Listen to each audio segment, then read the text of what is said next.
अस्सलाम वालेकुम मोहतरम दोस्तों, लाहौर रियल एस्टेट का ऑनर चौधरी मुजाहिद यासीन बोल रहा हूँ। +92322492 मेरा फ़ोन नंबर है। इस नंबर पे पहले कोशिश किया करें कि आप मुझे व्हाट्सएप पे वॉइस मैसेज कर दें या टेक्स्ट मैसेज कर दें या कॉल कर लें।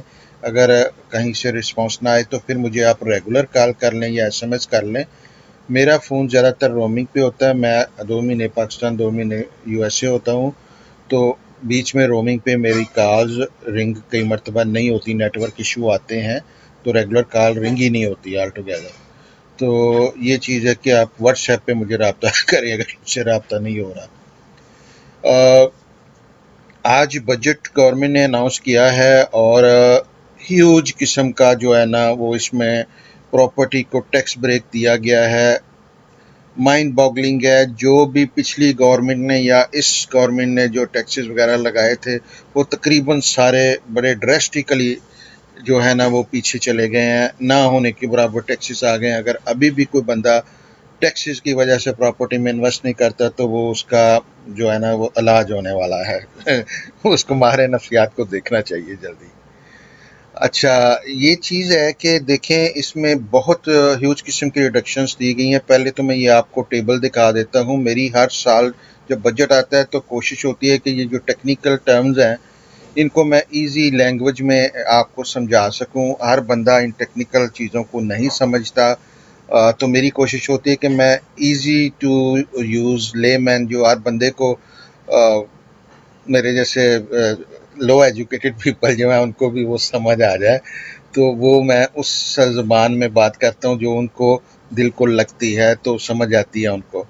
तो ये उसी तरह की काविश है। मैं आपको ये एक्सप्लेन करना चाह रहा हूँ कि ये क्या हुआ है और इसका आपको क्या फ़ायदा होगा और कैसे फ़ायदा होगा।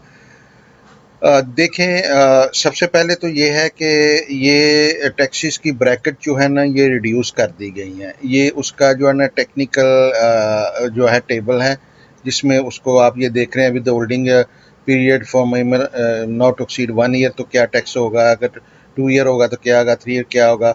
ये देखें, अगर प्रॉपर्टी पे प्रॉफिट, यहाँ पे ये याद रखें जो भी हम बात करेंगे वो प्रॉपर्टी की प्राइस पे नहीं बात करेंगे। लोग बहुत बड़ी गलतफहमी में रहते हैं कि जी मैंने 1.5 करोड़ की प्रॉपर्टी बेची है तो अब 1.5 करोड़ पे मुझे टैक्स देना पड़ना है। नहीं मेरे भाई, अगर आपने प्रॉपर्टी 1.25 करोड़ की बेची है और 1.5 करोड़ पे 1.25 करोड़ की ली है और 1.5 करोड़ पे बेची है तो आपका टैक्स जो है वो 25 लाख रुपए प्रॉफिट बनता है।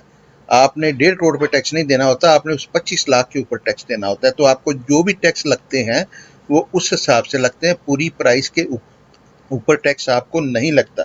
अक्सर गवर्नमेंट भी इसमें मिस्टेक करती है कि जैसे with holding tax, advance income tax जो वो होल्ड करते हैं वो पूरी वैल्यूएशन पे करते हैं, हालांकि वो असूली तौर पे तो आपको प्रॉफिट के ऊपर ही टैक्स लगना होता है ना। तो लेकिन वो चूंकि कम अमाउंट का कर रहे होते हैं, मतलब आपका टैक्स तो 15% भी हो सकता है, तो वो आपसे 1% या 3% या 5% जो भी एट द टाइम ऑफ जो है ट्रांजेक्शन चल रहा होता है वो चार्ज करते हैं। तो वो इसलिए ज़्यादा करते हैं आपका कि आपकी जो है वो रेशो कम होती है, रेट कम लगाया गया होता है वहाँ पे, तो इसलिए वो पूरी प्राइस पे करते हैं। तो आप ये गलतफहमी में ना चले जाया करेंगे कि आपको टैक्स भी पूरी प्रॉपर्टी पे लगे। वो एडवांस होल्डिंग टैक्स जो है वो इसलिए कलेक्ट किया जाता है कि उसकी एक्चुअल आपका जब टैक्स रिटर्न फाइल करेंगे तो टैक्स ब्रैकेट हाई भी हो सकती है। ये याद रखें कि ये जो भी कैपिटल गेन टैक्स आपने टैक्स रिटर्न में देना होता है वो जो है ना वो सिर्फ प्रॉफिट पे होता है, ना कि प्रॉपर्टी की प्राइस पे। आई होप कि आपको ये पॉइंट अंडरस्टैंड हो गया। अब यहाँ पे इस टेबल में जो है पहले 5% कैपिटल गेन टैक्स था। अगर आप 50 लाख से नीचे की प्रॉपर्टी विद इन 1 ईयर आप सेल करते हैं तो अब उसको जो है वो कम कर दिया गया है, 2.5% कर दिया गया है। और अगर आपका जो पहले साल में प्रॉफिट अगर 5 मिलियन से 10 मिलियन के दरमियान था तो अब ये 5% कर दिया गया है। इसी तरह 10 मिलियन से 15 मिलियन तक का अगर आपका प्रॉफिट है तो सिर्फ प्रॉफिट की अमाउंट पे आपको 7.5% टैक्स लगेगा। और इसके बाद अगर आपकी प्रॉपर्टी की गेन जो है वो 1.5 करोड़ पैसे ज़्यादा हो गया है आपको प्रॉफिट, ठीक है, वो 10% जो है ना उसके हिसाब से टैक्स होगा, यानी कि मैक्सिमम टैक्स आपको 1 ईयर के दरमियान जो है ना अब सिर्फ टैक्स 10% लगेगा। पहले वो ब्रैकेट्स पे भी डिपेंडेंट था और चीज़ों पे डिपेंडेंट था। अब किसी का टैक्स जो है ना 10% से ज़्यादा एक साल के अंदर ऊपर जा ही नहीं सकता। ठीक है। अब मैं यहाँ पे बताऊं कि मुझे ये बताएं कि 50 लाख से ज़्यादा प्रॉफिट एक साल में किस बंदे को होता है। ठीक है, 1000 में से कोई 2 3 4 बंदे होंगे जिनको प्रॉपर्टी के ऊपर 50 लाख से ज़्यादा एक साल में टैक्स जो है वो पड़ेगा। 50 लाख से ज़्यादा तकरीबन 98% मैं कहूँगा कि बंदे जो है ना उनका एक साल के अंदर 50 लाख से ज़्यादा प्रॉफिट नहीं होता प्रैक्टिकल लाइफ में, और उसके ऊपर भी आपने सिर्फ 2.5% टैक्स देना है। अच्छा, अब एक मज़ेदारी की बात ये भी हुई है कि नेक्स्ट जो ईयर आ रहा है, साल आ रहा है, उसमें आपका ना सिर्फ ये कि ये टैक्स में मेजर किस्म का आधा ही कर दिया बेसिकली जो है ना, तो उसमें जो है ना सिर्फ ये कि एक टैक्स रेट आपका डिक्रीज हुआ है, उसमें पहले जो फर्ज किया जो जो 4 साल में टैक्स लगना था मिसाल के तौर पे, तो वो टैक्स जो है उसकी उसकी अमाउंट फुल काउंट होती थी। यानी कि 100% जो गेन होता था ना उसको आपको फर्ज किया पहले साल में आपको 50 लाख प्रॉफिट हुआ तो उस पर 50 लाख पे ही टैक्स देना पड़ता था। ठीक है। फिर चौथे साल में जो टैक्स लगता था तो वो भी 100% अमाउंट का जो है जो भी रेट होता था रिड्यूस रेट वो देना पड़ता था, लेकिन पूरी अमाउंट पे देना पड़ता था। अब ये पूरी अमाउंट पे नहीं देना पड़ेगा, हर साल 25% रिडक्शन होगी। पहले साल आप 100% प्रॉफिट पे टैक्स देंगे। लेस से कि आपका प्रॉफिट 1 करोड़ रुपए है तो पहले साल आप जो है वो उसका 5% देंगे। अगर वो 50 लाख से नीचे था तो पहले साल आप उसका 2.5% देंगे। अच्छा, नेक्स्ट ईयर क्या होगा, मैं मिसाल के लिए कह रहा हूँ करोड़, ताकि ईजी हो जाता है आपको समझाने में। या 50 की चले, 50 से ज़्यादा किसी का होता ही नहीं तो हम 50 को लेके चलते हैं आगे। 50 लाख जो है उसके ऊपर आपको प्रॉफिट के ऊपर 2.5% टैक्स है। तो टैक्स जो है पहले साल में आपको पहले लगता था 5%, दूसरे साल लगता था उसी 100% अमाउंट के ऊपर 50 लाख पे ऊपर टैक्स पे, तीसरे साल भी 50 लाख के प्रॉफिट पे ही टैक्स लगता था और चौथे साल भी प्रॉफिट पे टैक्स लगता था। अब ये होगा कि पहले साल 100% पे लगा, दूसरे साल वो 75% अमाउंट पे लगा, यानी कि 50 लाख के 75% पे वो जो भी रेट टैक्स ब्रैकेट लगेगी वो लगेगी। ठीक है। फिर जो तीसरा साल आएगा उसमें मजीद वो 50% पे चला जाएगा। इस तरह जो है ना हर साल वो 25% रिडक्शन होती जाएगी। तो ये एक बड़ी ह्यूज किस्म की ब्रेक है कि आपके जो 4 साल के बाद जो है ना वो टैक्स ऑलमोस्ट 25% रह जाएगा। तो ये बहुत बड़ी ब्रेक है, अनबिलीवेबल है। आप देखें, फर्ज किया आपका पहला साल पूरा है, दूसरा 25% रिडक्शन करके वो 75 रह गया, तीसरे साल में वो 50 रह गया, चौथे साल में वो 25% रह गया। अब 50 लाख का 25% क्या बनता है? ठीक है। अब वो बनता है आपका जो अमाउंट बनती है 50 लाख के ऊपर 12.5 लाख की अमाउंट रह जाती है। ठीक है। अब 12.5 लाख के ऊपर 2.5% टैक्स आपका 4 साल बाद क्या बनेगा? कुछ भी नहीं बनेगा यार। और वो जो है वो आपने मोस्ट लाइकली, मैंने जैसे लास्ट ईयर भी बताया था आपको, आप लोग गलतफहमी में रहते हैं, जो आप एडवांस इनकम टैक्स दिया होता है वो आपने उससे काफ़ी ज़्यादा दे दिया होता है। वो आपको बेसिकली टैक्स रिटर्न आता है जब आप प्रॉपर्टी सेल करते हैं। तो अगर आप टैक्स रिटर्न फाइल करते हैं तो आपको टैक्स वापस आएगा, बजाय आपका जाने के वो एडवांस इनकम टैक्स काटा गया आपका। ठीक है। वो 1% ऑफ प्रॉपर्टी प्राइस पे काटा गया है, तो वो प्रॉपर्टी प्राइस पे 1% जो टैक्स है वो उसमें से आपको हो सकता है ब्रेक मिले, आपको वापस आए टैक्स जो है ना, आपका वो टैक्स एडजस्ट हो जाए दूसरी इनकम के अगेंस्ट। तो ये जो है ना कह लें कि ऑलमोस्ट ना होने के बराबर प्रॉपर्टी पे टैक्स होगा। 50 लाख से ज्यादा किसी का प्रॉफिट बहुत कम होता है, और अगर किसी का होता है तो उसको देना चाहिए। अब 50 लाख से 1 करोड़ अगर किसी को प्रॉफिट होता है तो 5% दे देगा, क्या हो जाएगा? उससे क्या फर्क पड़ता है? अभी सबका जो था वो यही था ना, 5% दे रहे थे 50 लाख से नीचे वाले भी। अब 50 से करोड़ वाले वो 5% देंगे। ठीक है। पहले जो आप 15% दे रहे थे 10 से 1.5 करोड़ रुपए वाले, आप वो आधा देंगे, 7.5% देंगे। प्लस जैसे मैंने ये आपको बताया, आपको ये समझना है कि हर साल वो अमाउंट जो है वो रिड्यूस हो जाएगी। मैं मिसाल देता हूँ, आपने कोई प्रॉपर्टी ली, वो आपने ली 29 जून 2020 में ली। आपने उसको 30 जून 2021 को बेचा, 50 लाख या उससे नीचे आपको प्रॉफिट हुआ, तो आपने 2.5% जो है वो टैक्स देना है। ठीक है। आप यही प्रॉपर्टी आप 1 जुलाई 2021 को बेचेंगे तो आप 50 लाख पे टैक्स नहीं देंगे। आप उसका जो 75% अमाउंट बनती है उसके ऊपर 2.5% टैक्स देंगे। इसी तरह अगर वो 1 जुलाई 2022 को आपने किया तो आपने 25 लाख के ऊपर टैक्स देना है, 50 लाख के ऊपर टैक्स नहीं देना, और 25 लाख के ऊपर भी 2.5% सिर्फ टैक्स देना है। उससे अगले साल आप जाएंगे तो वो 12.5% हो जाएगा, यानी 12.5 लाख हो जाएगी अमाउंट। तो होपफुली आपको ये समझ आई होगी। इसके अलावा भी जो चीज़ें हैं, जो डेवलपर को जो ये ब्रेक्स दिए गए थे, ये उसको मज़ीद एक्सटेंड कर दिया गया है।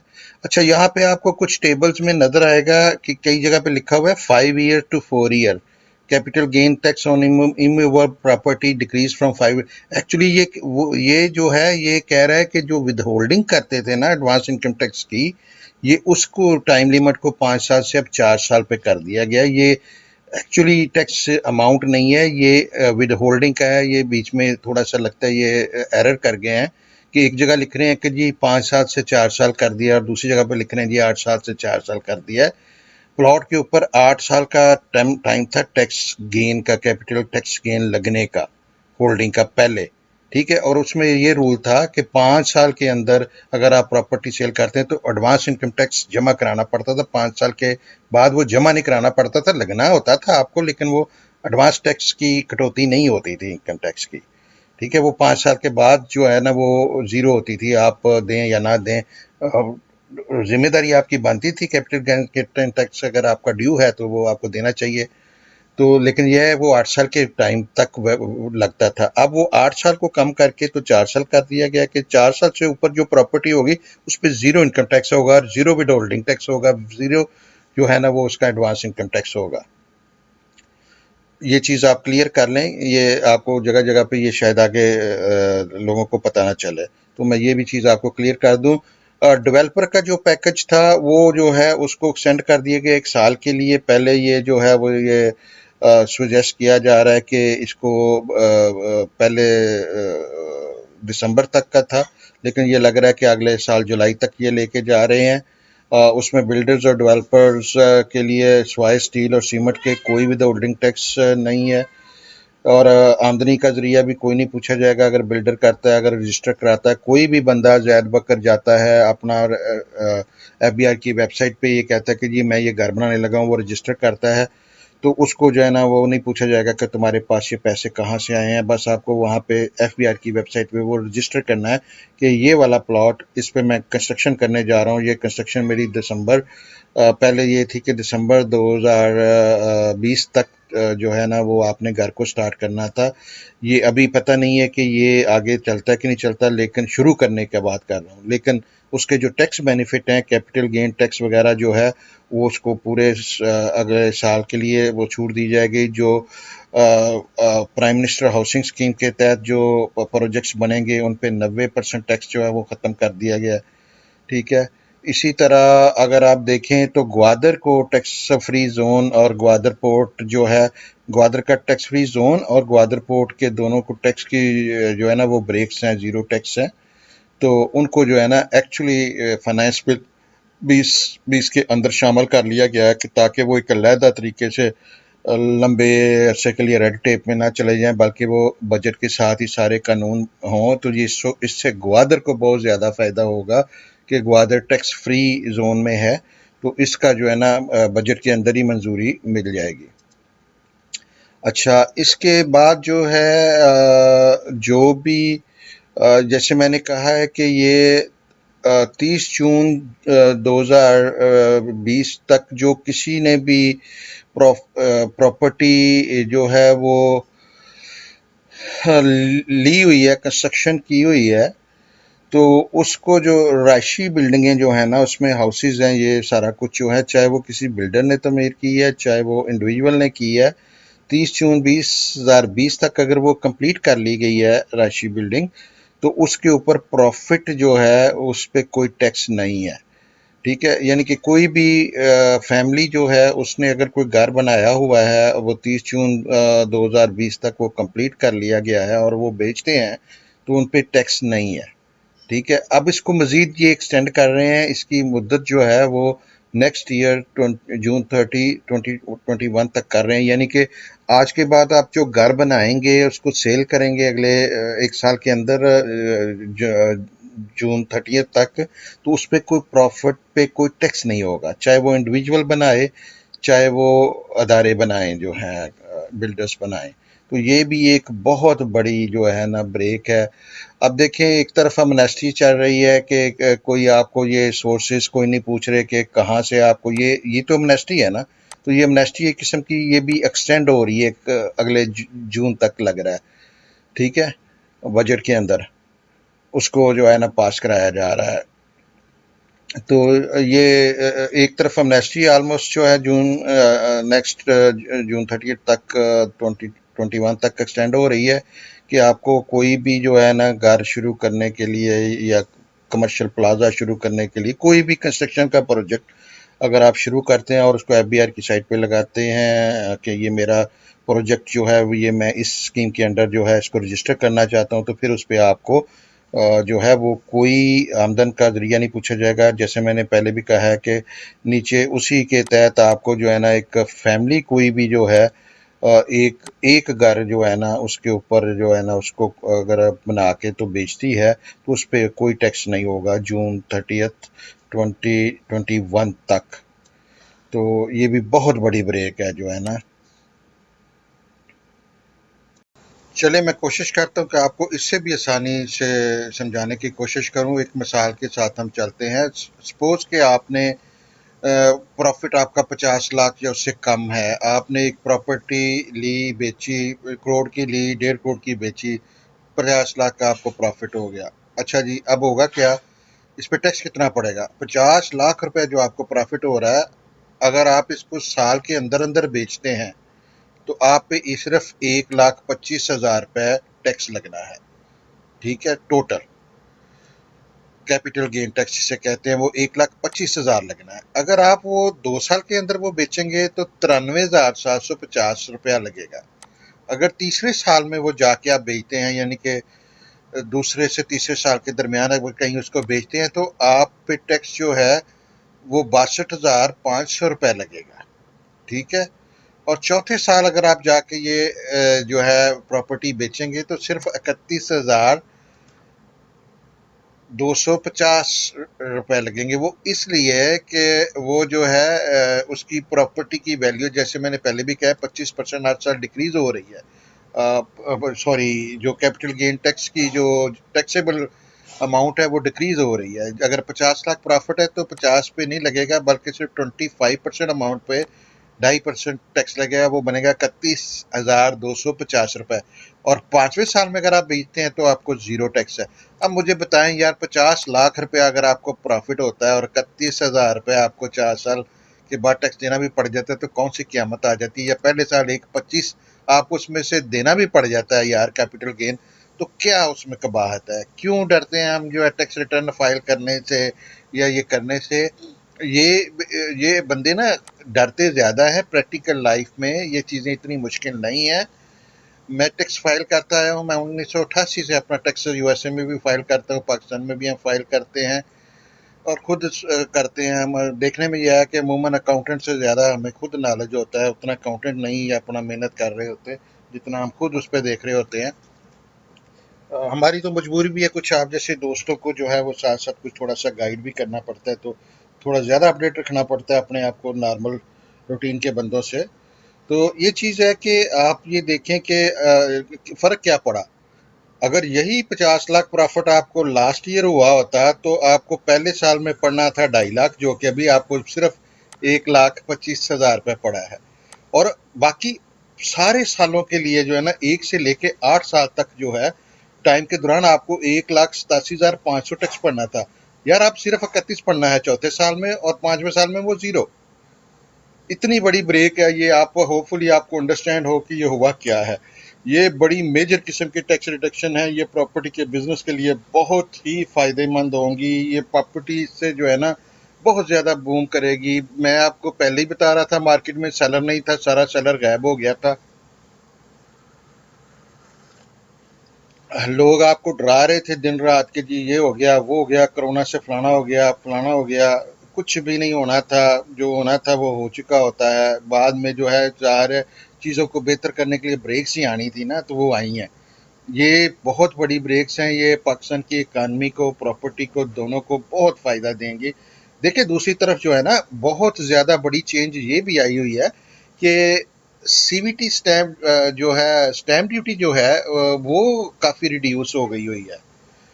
वो टैक्स जो है वो स्टैम्प ड्यूटी जो है ना 6% और 5% से कम होके 1% कर दी हुई है उन्होंने डीसी वैल्यू के ऊपर, या फेडरल एफबीआर वैल्यू के ऊपर।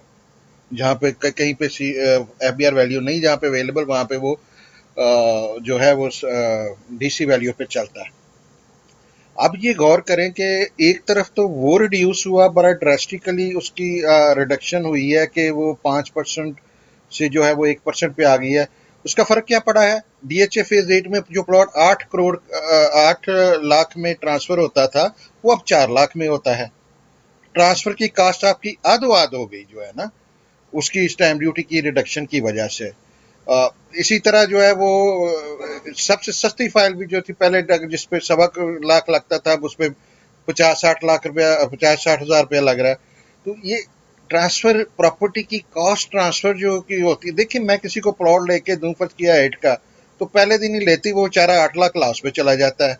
पहले तो वो बराबर करे तो फिर उसको प्रॉफिट हो, तो फिर वो कोई आगे प्रॉफिट में चीज हो, प्रॉफिट होगा तो वो आगे मुझसे मजीद चीजें लेगा ना। तो अब जो है ना उसका बर्डन काफी कम हो गया, आधो आध ट्रांसफर की कास्ट हो गई है। लोग ये काउंट करते हैं ना कि यार ये मैंने प्रॉपर्टी ली उसमें मेरी ट्रांसफर की कास्ट इतनी है, मैंने डीलर को इतना कमीशन देना है, तो मेरी नेट कास्ट ये है। अब उसके ऊपर प्रॉफिट उसको होगा तो वो आगे बढ़ेगा ना। अच्छा यहाँ पे ये एक चीज मैं आपको ये भी गलतफहमी अक्सर लोगों की दूर कर दूं कि आपकी ये जो सारी कास्ट होती हैं ट्रांसफर की और ब्रोकर की या कोई भी किसी किस्म की लायर की अगर कास्ट है, ये सारी आपकी प्रॉपर्टी की कॉस्ट के अंदर आती हैं। आपको जब टैक्स फाइल करते हैं तो वो आपकी कॉस्ट के अंदर काउंट होती हैं। ये भी चीज़ आप अक्सर लोग मिक्स कर जाते हैं। आपको ये भी चीज़ में जहन में रखना चाहिए कि अगर करोड़ की प्रॉपर्टी ली है और उसके ऊपर आपका 4 लाख रुपया या 7 लाख रुपया पहले लगता था ट्रांसफर का, वो लगा है, तो आपकी कास्ट जो है ना एक्चुअली 1 करोड़ टैक्स में नहीं दिखेगी, आपकी जो है 1 करोड़ 7 की दिखेगी। उसमें आपकी ट्रांसफर फी और ब्रोकर का जो कमीशन है वो आपकी कॉस्ट है। तो उसके अलावा जो आपको प्रॉफिट होता है वो आप उस पर टैक्स देने के लायबल है। ये नहीं है कि करोड़ की बस प्रॉपर्टी की डीसी वैल्यू इतनी है तो अब उस पर इतना टैक्स लगेगा, ऐसा नहीं होता। अक्सर लोग ऐसा ही करते हैं कि वो ये समझते हैं कि ऐसा है, लेकिन उसके ऊपर जो एक्चुअल कास्ट आ रही होती है प्रॉपर्टी उसके ऊपर, कास्ट के ऊपर फिर उससे जो है जिस पे सेल किया है, सेल की भी जाहिर है आपके, आपने कमीशन भी देना होता है, टैक्सेस भी देने होते हैं, वो निकाल के सारा कुछ, तो फिर नेट जो आपको बचता है ना उसके ऊपर आपने टैक्स देना होता है, कैपिटल गेन टैक्स जिसे कहते हैं। तो होपफुली दोस्तों ये आपको जो है ना मेरा वीडियो पसंद आया होगा। काइंडली यार सब्सक्राइब किया करें, आप लोग मेरी तरह ढीले हैं, सब्सक्राइब नहीं करते हैं ना लोग जो है ना। ये एक तरह देखें इंपॉर्टेंट वीडियो जो है वो आप मिस कर देंगे अगर आपने सब्सक्राइब नहीं किया हुआ। अपने दोस्तों को भी कहें सब्सक्राइब करें, आप तो करें करें, अपनी बेगम को भी कहेंगे ये सब्सक्राइब करें यार, हेल्प करें हैं। ओके, अल्लाह हाफिज। आई एम हैप्पी यार, this is a very good news and a very good day. ये चेंज होने जा रहा है, ये प्रॉपर्टी के लिए बहुत बड़ा बूस्ट है। आपको अंदाजा ही नहीं है कि ये प्रॉपर्टी के लिए कितना बड़ा प्लस पॉइंट इस बजट में ऑफर हुआ है। इंशाल्लाह ताला प्रॉपर्टी बहुत अच्छा गेन करेगी और पुराना टाइम इंशाल्लाह वापस आएगा, साल 2 साल के अंदर ही आएगा। 10-10 लाख रुपया तो देखे ना प्रिज्म में, और DHA 10 में ऑलरेडी चढ़ भी गया। लोग मुझे कह रहे हैं कि मेरे वीडियो ने फिर रॉकेट लगा दिया है। रॉकेट लगा ही हुआ था, मैं बस रॉकेट आपको दिखाता हूँ कि ये लगने वाला है। मुझे नज़र आ रहा होता है क्योंकि मेरी जो है ना वो इंटरेक्शन काफ़ी ज़्यादा होता है। लोगों से जो कोई कहीं से ले दे रहे होते हैं चीज़, तो वो मुझसे रब्ता करते हैं कि यार ये चीज़ बाय करनी है, सेल करनी है। तो मेरे पास बहुत लग्जरी है कि मुझे सैकड़े कॉल आ जाती है कि यार ये बायर मार्केट में आ गया या ये सेलर मार्केट में आ गया। मैं उसको आपको बता देता हूँ ऑनेस्टली, जिस तरह होता है, बजाय गोल मटोल करने के या अपना फ़ायदा लेने के, मैं वो आपको पास ऑन कर देता हूँ।